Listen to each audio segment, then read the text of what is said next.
Mercedes-Benz.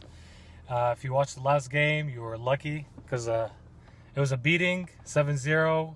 New England lost and looked like they deserve it. I wasn't there, but I saw the highlights, and I think that's all I really needed to see. It looked like a pretty bad game for them. Excellent game for us. I was hoping that Tito would have rested some of the players, the front three at least, because this is the game that I think is going to be really tough and is going to need all these guys to be in top form. But anyways, Orlando is a game that I've been really looking forward to seeing from the beginning of the season. They're a really good team. They play high intensity. We got to come in there full throttle, hopefully kill off the game pretty quickly, score one goal in the early minutes of the first half, and get another goal in before middle of the second half or something like that. So anyways, it's going to be a really good match. I'm really looking forward to it. So let's go.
In terms of the game, this was by far the best game that I watched for Atlanta United.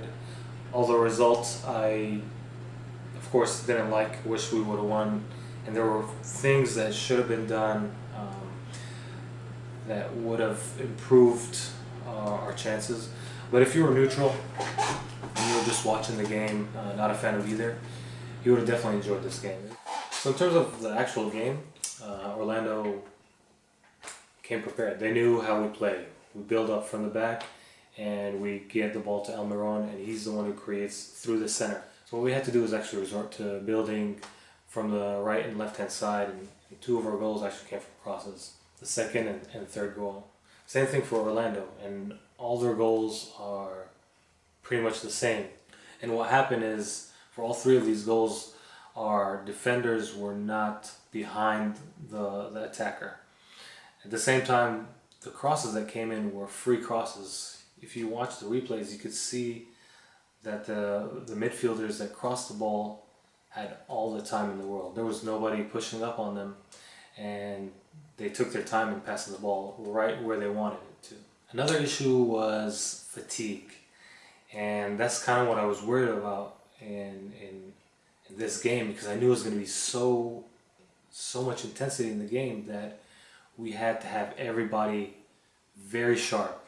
And I hope that Tata would have actually subbed our one, two, or three of our front three on Wednesday, because it was such an easy game that they would have got subbed out to rest them and they could be fully fit this game. So that showed up in how the wingers were very slow in defending. You could see a lot of times that Villalba was he couldn't do it anymore. He couldn't come back as much. He was completely exhausted. Him and Martinez and Assad, they've been running 90 minutes for games since this last Sunday, and they've been playing the whole season pretty much for most of the games. So they were just completely fatigued. It also kind of showed up, although we scored 3 goals, and it shows how brilliant Martinez is and our front three are. But if you watch the game, you could see in the front third, the passes or the decision making to actually make the pass was a little bit slow. But then again, also Tata was also slow in subbing again this game, and we have a really tough game on Wednesday against LA Galaxy's very excellent team. So it's a little worried for me when we're going to go into next game that they might be fatigued, and you have to worry about injuries with that sort of thing. So the question is whether our substitutes can come in and perform to the level of our starting 11. And for the most part, they have answered that. But anyways, the fans are going to be there. We're all going to be there. We're going to fill the stadium again. We're going to be behind Atlanta United 100%. And I'm going to enjoy the game no matter what happens, because I know the team, they put their hearts in the game. So until Wednesday, I'll see you.